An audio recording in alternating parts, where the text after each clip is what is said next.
এই আমি কি দেখছি? যে মেয়েটা এতদিন লাক্সারি লাইফ লিড করে এসেছে, সে তার ভালোবাসার জন্য আজ এত কষ্টে আছে। হায় রে ভালোবাসা। খাবে না ভাবি? না না, খাচ্ছি। জেনি, আমার দেরি হচ্ছে, আজকে আজ আমি আসি। আবার এসো কিন্তু মা। অবশ্যই। তুমি কিন্তু আবার আসবা। অবশ্যই আসবো বাকিবে।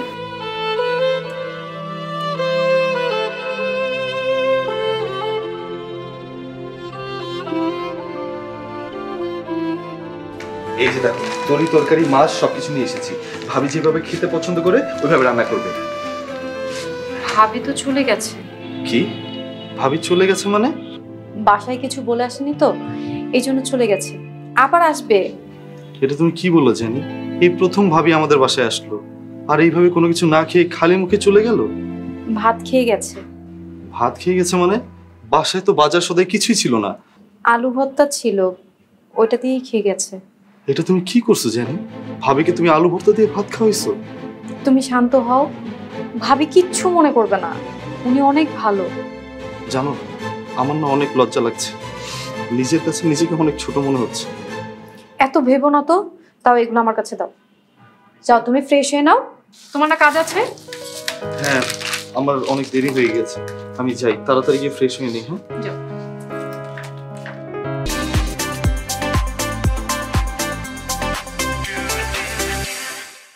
আমাকে না জানিয়ে বাড়ি থেকে বের হয়েছে।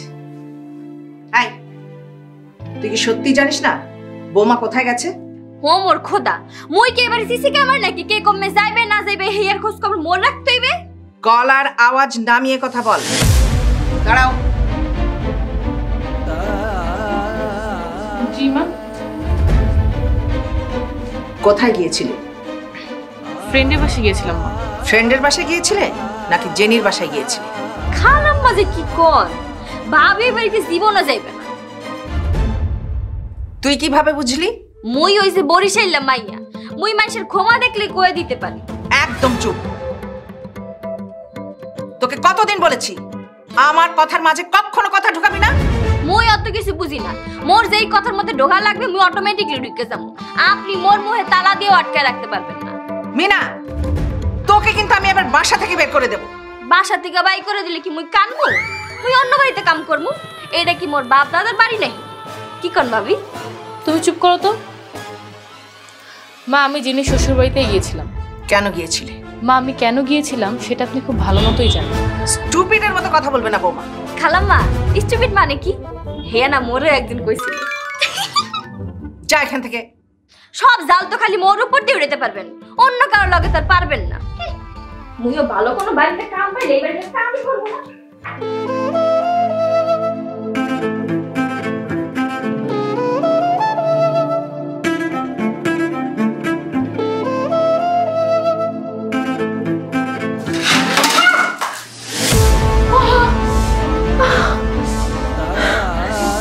কি হয়েছে বৌমা? আল্লাহ, আগে পানি দিতে হবে, তোমার তো একেবারে হাত পুড়ে গেছে। হাতের মার টানতে গিয়ে হাতটা পুড়ে গেল। সব সময় আস্তে ধীরে সাবধানে কাজ করবে। মা, আমি আসলে বুঝি নাই। আমি যখন প্রথম শ্বশুরবাড়ি আসি, ভাতের মার গালা থেকে কত হাত পুড়িয়েছি, ঠিক এরকমই কান্না করতাম তোমার মতো করে। হাসছো যে? আপনার কথা শুনে আপনিও কান্না করতেন? কানবো না? তোমার মতো করেই তো এরকম হাত পুড়ে যেত আমার। প্রত্যেক মেয়ে তার বাবার বাড়িতে সুখে আহ্লাদে বড় হয়, আর শ্বশুর বাড়িতে এসে ঠিক তার উল্টোটা হয়। কি মন খারাপ করলে? কিন্তু শ্বশুর বাড়িতে যেতেই হবে, এটাই মেয়েদের জীবন। আমি রাশেদকে ফোন করে বলে দিচ্ছি মলম নিয়ে আসার জন্য। না মা, ওকে ফোন দেওয়ার দরকার নাই, এমনি ঠিক হয়ে যাবে। আচ্ছা ঠিক আছে, তুমি রুমে যেয়ে বিশ্রাম করো, আমি সব ঠিক করছি। মা, আমি করছি তো। তোমাকে যেতে বললাম, যাও তুমি, যাও।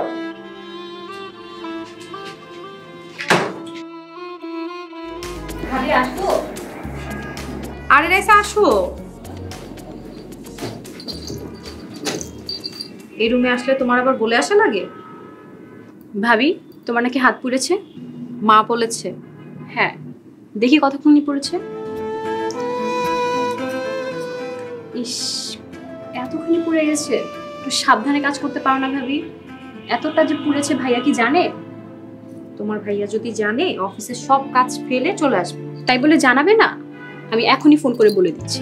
রাইসা প্লিজ ফোন দিও না। আচ্ছা ঠিক আছে, তুমি বিশ্রাম করো, আমি ফ্রেশ হয়ে আসি। আচ্ছা আমি তোমাকে খাবার বেড়ে দিচ্ছি। ভাবি তুমি বিশ্রাম করো, আমি ফ্রেশ হয়ে এসে তোমার সাথে অনেক গল্প করব। ঠিক আছে, তাড়াতাড়ি এসো। ও ভালো কথা, তুমি খেয়েছো? হ্যাঁ ননদি, মা খাইয়ে দিয়েছে। এখন তুমি খেয়ে আসো, অনেক গল্প করবো। ভাবি, আজকে একটা ছেলে আমাকে প্রপোজ করেছে। তা তুমি কি বললে? আমি কিছু না বলে চলে এসেছি। কেন, ছেলেকে পছন্দ হয়নি? ও ভাবি, আচ্ছা আমি ফ্রেশ হয়ে এসে তোমার সাথে বিস্তারিত কথা বলছি। ঠিক আছে।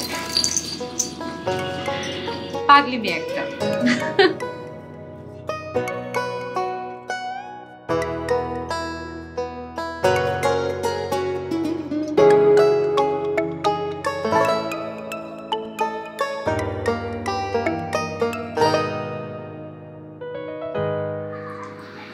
আজকে তোমাকে না বলে একটা জায়গায় গিয়েছিলাম, শুনে রাগ করবো না তো?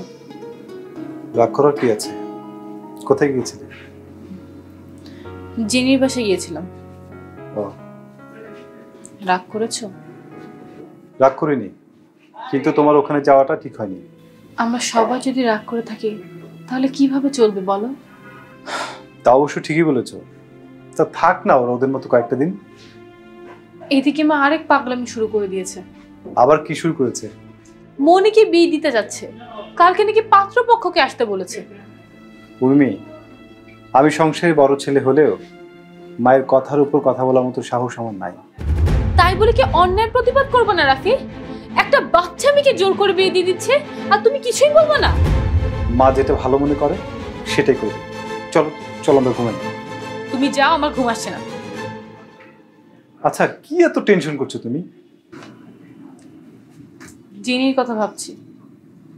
ওর কথা ভেবে আর কি হবে? ও নিজের দিন নিজে দেখছে, ওর নিজের ভালো নিজেই বুঝবে। রাফি, তোমরা যত যাই বলো, রাশিদ কিন্তু আসলে একজন ভালো মানুষ। ও জেনিকে অনেক সুখে রাখবে। দেখো কতদিন ভালো থাকে।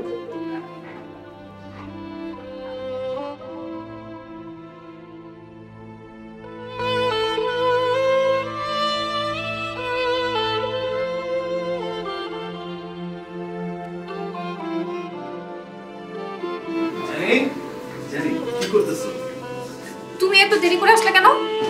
তুমি তো জানো সেলসের জব, রাতে কালেকশন করতে হয়, এই কারণে দেরি হয়ে গেছে। আচ্ছা ঠিক আছে, ফ্রেশ হয়ে আসো, খাবার। তুমি খাইছো? তোমাকে ছাড়া আমি কিভাবে খাই? ঠিক আছে চলো একসাথে খাবো। এই কি হয়েছে? কিছু না। এই কিছু না মানে? আরে কিছু হয় নাই। তোমার হাত পুড়ে গিয়েছে কিভাবে? হাতের মার গালতে গিয়ে একটু পুড়ে গেছে। একটুখানি পুড়ে গিয়েছে? তুমি দেখছো কতখানি পুড়ে গিয়েছে? আরে কিছু হবে না। কে বলছে কিচ্ছু হবে না? তুমি এখনই দাঁড়াও, আমি ফার্মেসি থেকে বারমলম নিয়ে আসতেছি। রাশেদ তুমি কোথাও যাবে না। রাশেদ, রাশেদ তুমি কি সারা জীবন এমন করে আমাকে ভালোবাসবে? আমি সব কিছু ছেড়ে যে তোমার কাছে চলে এসেছি। তুমি ছাড়া এখন আর আমার কেউ নেই।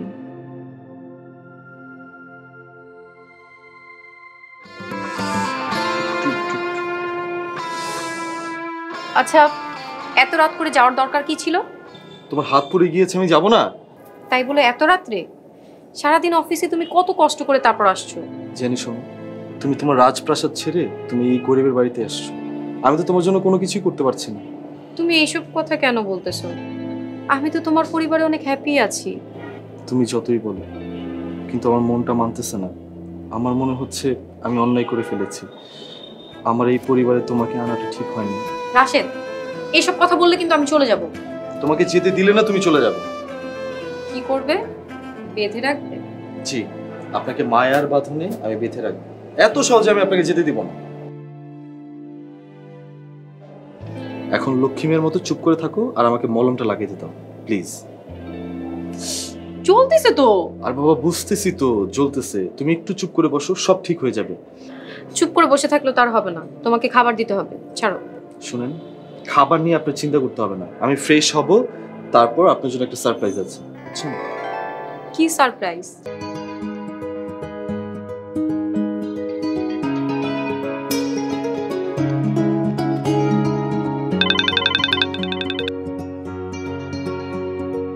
হ্যাঁ দেবরজি বলো।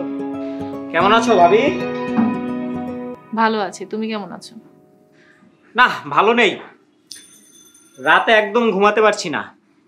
তো তোমার ঘুম আবার কে কেড়ে নিল? না, কেউ কেড়ে নেয়নি, এমনি ঘুম আসে না রাতে। এবার দেশে আসো, তোমার ঘুম পাড়ানোর মানুষ জোগাড় করে দিব। তোমার যদি একটা বোন থাকতো তাহলে একটা রিস্ক নিয়ে নিতাম। আমার বোন নেই তো কি হয়েছে, রেডিমেড একটা বোন বানিয়ে নিব। তো রেডিমেড বোন কি অর্ডার দিয়ে বানাবে? না বাবা, যে আসবে তাকে বোন বানিয়ে নিব। ওকে, বাট রিমেম্বার দ্যাট সে যেন তোমার মতো মিষ্টি হয়। আচ্ছা, আমি মিষ্টি এইটা তোমাকে কে বলেছে? ভাইয়া বলেছে। আচ্ছা, তোমার ভাইয়া বলেছে আমি মিষ্টি, তাই না? ফাজিল, ফোন রাখো। আরে এত রাখি রাখি করো কেন আমার মিষ্টি ভাবিটা? এই রাখো, মা রাখছে। ওকে, বাট এবার দেশে আসি, তারপরে দেখবে তোমাকে কি জ্বালানটাই না জ্বালাই। আসো, তারপর দেখা যাবে। এখন রাখি, হ্যাঁ, আল্লাহ হাফিজ।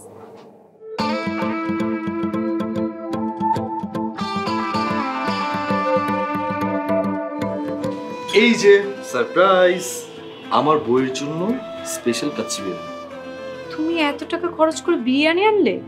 আরে তোমার জন্য তো আমি কিছুই করতে পারি না, কিছু খাওয়াতেও পারি না, তাই সামান্য একটু কাচ্চি বিরিয়ানি নিয়ে আসছি। তুমি প্লিজ রাগ করো না, খেয়ে নাও। রাগ করছি না, কিন্তু সবাইকে রেখে একা একা খেতে ইচ্ছা করছে না। সবার জন্য জানবো, আমার কাছে তো এত টাকা নেই। এই জন্যই বলি, আমার জন্য এইসব এনো না। আর এতই যদি মন চায়, পোলার চাল নিয়ে আইসো, রান্না করে সবাই মিলে খাবো। আচ্ছা ঠিক আছে, আমি তাই করব। এখন একটু হা করো, আমি একটু খাইয়ে দিই।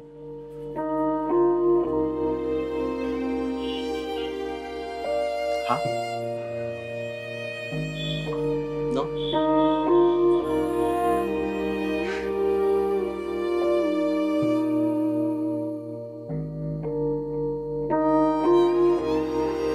খাও, তাড়াতাড়ি খাও, আবার দিই। সব কি আমাকে খাওয়াবা নাকি? তুমিও খাও। আর বাবা, তোমাকে খাওয়ালেই তো আমার খাওয়ানো হয়ে যাবে। আমি বলছি খাইতে, খাও। আচ্ছা, আরেকবার দিই, তারপর।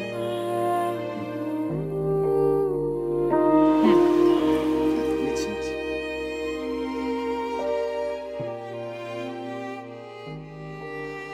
শান্তি,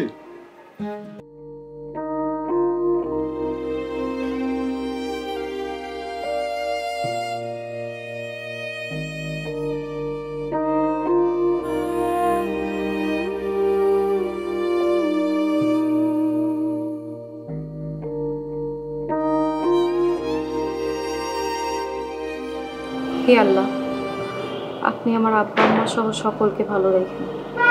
এখানে মার মতো শাশুড়ি পেয়েছি, তাকে যেন সেবা যত্ন করতে পারি, সেই তৌফিক দান করুন। আমিন।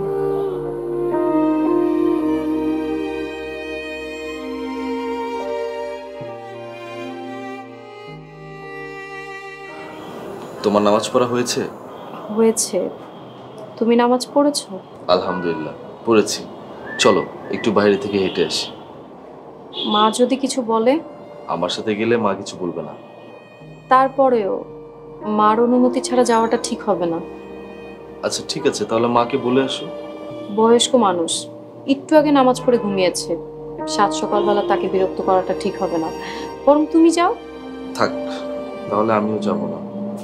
রাগ করেছো? আচ্ছা চলো, যাবো। থাক, আমি আর যাব না। চলো তো, যাবো।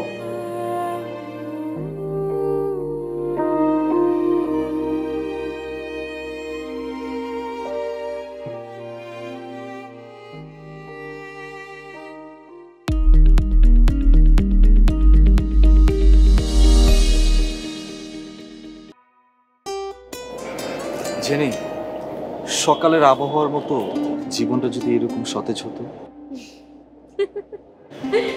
কি ব্যাপার, হাসতেছো কেন? তোমার কথা শুনে হাসতেছি। কেন, জীবন কি এখন বাসি হয়ে গেছে নাকি? না না না, বাসি না, কিন্তু কেমন যেন মলিন হয়ে গেছে। তুমি কি আমাকে পেয়ে খুশি না? আমি তোমাকে পেয়ে অনেক খুশি, কিন্তু তোমার বাবা মা যদি আমাদেরকে মেনে নিত তাহলে আরো খুশি হতাম। আমি তোমার সংসারে এসেছি, এমন একটা মা বোন পেয়ে নিজেকে অনেক সুখী মনে হচ্ছে। কিন্তু আমার এই অভাবী সংসারে তোমাকে তো আমি কিছুই দিতে পারছি না। তুমি সৎভাবে যা উপার্জন করবে তা দিয়েই আমরা চলবো। ঠিক আছে, এই মাসের বেতনটা পেয়ে আমি তোমার জন্য কিছু কাপড় কিনে দেব। আমার কিছু লাগবে না, রাইসা কলেজে পড়ে, ওর জন্য কিছু নিয়ে আইসো। আচ্ছা, তুমি তো ভালো কেন বলো? তুমি অনেক ভালো যে, তাই। চলো। চল।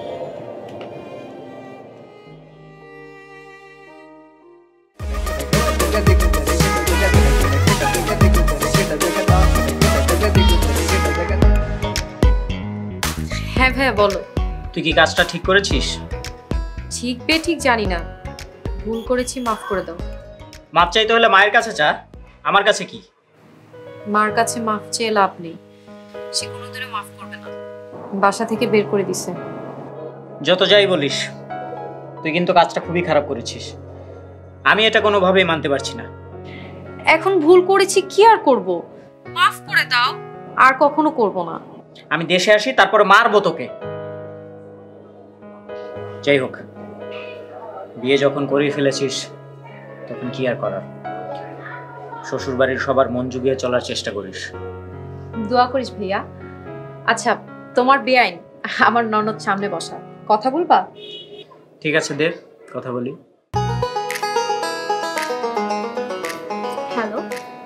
হ্যাঁ বেআইন সাহেব, কেমন আছেন? হ্যাঁ আমি ভালো আছি, আপনি কেমন আছেন? এত মিষ্টি একটা বেআইনের সাথে কথা বলছি, ভালো তো থাকতেই হবে। আমি মিষ্টি, আপনাকে কে বললো? যার কথাগুলো এত মিষ্টি, সেই মানুষটা তো মিষ্টি হবেই।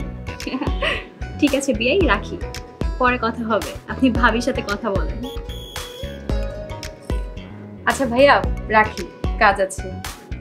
ওকে, ভালো থাকিস বোন। কি